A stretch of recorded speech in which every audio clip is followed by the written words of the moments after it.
Hola muchachos, nos volvemos a encontrar en esta nueva cápsula educativa. El tema del día de hoy tiene que ver con el conflicto narrativo y lo vamos a pasar a ver de la siguiente manera, en el siguiente video. Vamos para allá.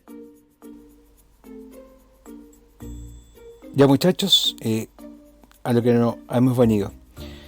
El conflicto narrativo es el tema de la cápsula del día de hoy, dentro del marco que ya veníamos revisando sobre el género narrativo.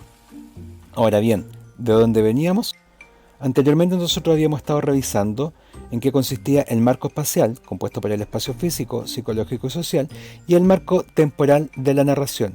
El tiempo tenía que ver con lo referencial, el tiempo de la historia y el tiempo del relato. Eso en relación a la guía sobre el marco espacial y el marco temporal en la narración. ¿Qué es lo que vamos a hacer hoy día? Vamos a tratar de descubrir, vamos a tratar de ver. Hoy día vamos a conocer cuáles son los tipos de conflicto narrativo.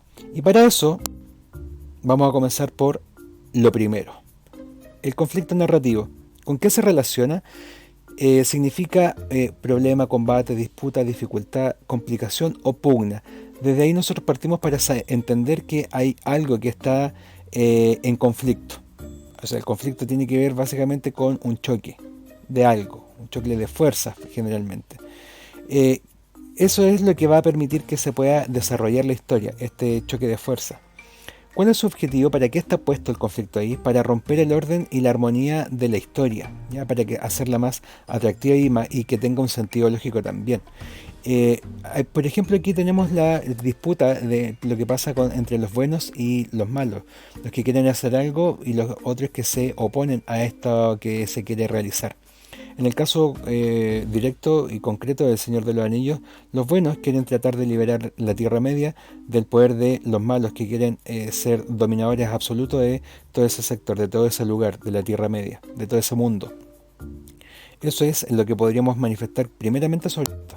Ahora vamos a establecer un orden para poder revisar cuáles son los tipos de conflictos. Vamos a ver las manifestaciones del conflicto de acuerdo a los conflictos globales y a los conflictos personales. Como primeramente vamos a comenzar con los conflictos globales. ¿Qué podríamos decir de los conflictos globales? Vamos de una idea amplia a una idea particular. Vamos a comenzar con esta primera idea amplia sobre el conflicto bélico, que tiene que ver con lo que es la guerra, la disputa entre dos bandos que quieren buscar un beneficio así como muy grande, particular. Aquí vemos la presencia del héroe, el bando ganador siempre va a realzar la figura de un personaje y ese se va a convertir en un héroe, el que ganó la batalla. Tenemos un conflicto político que tiene que ver con un sentido más local. Busca este conflicto político un poder, ansia de poder, de carácter más local y eso se ve reflejado muchas veces en los países. Por último tenemos el conflicto que es de carácter social, donde se ve la polarización de la sociedad. Y claramente el ejemplo de lo que podríamos decir es lamentablemente lo que pasa dentro de nuestra sociedad, dentro de nuestro país, con un bando que quiere algo y otro bando que quiere otra cosa.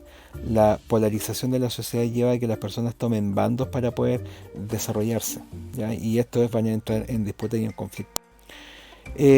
Dentro de la idea de los conflictos personales tiene que ver con el yo, ¿ya? De qué manera las cosas que pasan a mi alrededor me afectan a mí, individuo.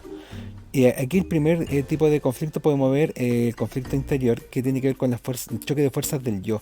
Y ahí claramente en el ejemplo se ve un espíritu bueno y un espíritu malo que están diciendo cosas. Hay una pugna interior entre lo bueno y lo malo que yo podría llegar a hacer. eh, Revisando y viendo las consecuencias que a lo mejor mis actos podrían tener más adelante. ¿Qué es lo que pasará conmigo si yo hago algo? ¿Está bien o está mal? Esa dificultad disyuntiva interior me lleva a tener conflictos conmigo mismo.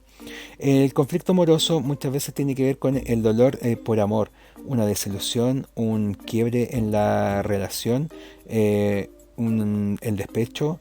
eh, Algo pasa con el amor y eso produce un conflicto de carácter personal.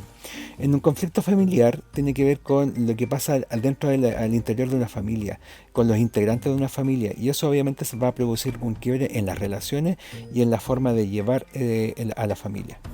Y por último, hay un conflicto que tiene que ver con la autoridad, por un sentimiento de inferioridad. La gente, muchas personas a veces ven que la autoridad, cuando es mal llevada, sobre todo cuando es mal llevada, siente que son poca cosa ante esa autoridad, y eso va a llevar a provocar un conflicto interno tal que la persona va a reaccionar muchas veces mal con lo que está pasando con esa autoridad que muchas veces es mal llevada. ¿Qué es lo que tenemos acá? Tenemos por un lado los conflictos que son de carácter global, y vemos el conflicto bélico, el conflicto político y el conflicto social o cultural. Por otra parte, los conflictos que son de carácter personal, tenemos el conflicto interior, el conflicto amoroso, el conflicto familiar y el conflicto con la autoridad. Vamos a tener dos actividades. Por una parte, vamos a tener primeramente, hay en la guía una serie de microcuentos. Ustedes tienen que leer cada uno de esos microcuentos y clasificarlos de acuerdo a los tipos de conflictos que nosotros revisamos en este video y que están planteados también en la guía. La segunda actividad tiene que ver con la creación de un microcuento, un cuento breve, cortito, que tenga relación con algún tipo de conflicto. Usted va a construir un cuento sobre la base de una manifestación que tiene que escribirla, y sobre un tipo de conflicto que también tiene que manifestar. Teniendo eso claro, se pone a escribir usted su historia. Ya, muchachos, esto ha sido la cápsula del día de hoy. Espero de todo corazón que puedan estar bien. Cuídense mucho, pórtense bien, hagan caso en todo lo que se les diga en sus casas. Estudien, hagan las actividades y, si Dios quiere, nos vemos pronto. Cuídense mucho, que esto lo tenemos que superar entre todos. Seamos responsables y ayudemos a cuidarnos. Chao, nos vemos.